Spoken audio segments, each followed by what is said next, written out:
Mukhang nag-freeze ka, tol. Hindi, tol, na-stroke. Na-stroke ako. Yan ang pangalan ni E.T. doon sa movie. E.T. Pinag-isip mo pa ako, tol? Sabi ko na sa'yo. Sira din ang ulo nun eh. Oo. Di ba? Pagkatapos niya bumilang ng isa, proud na proud siya sa sarili niya eh. Tell me, what's going on with you, my friend? Okay lang. Hindi pa rin ako marunong mag-English.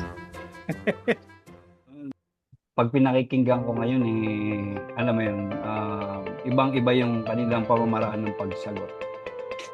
Machi-challenge siya sa nila. Yeah. Pero ngayon, bombarded sila ng information. Pati misinformation, mayroon na rin sila eh. Pero iba kasi yung spoon-fed sa'yo eh. Hindi mo alam yung value. True. Pero kapag ikaw yung nag-effort mismo,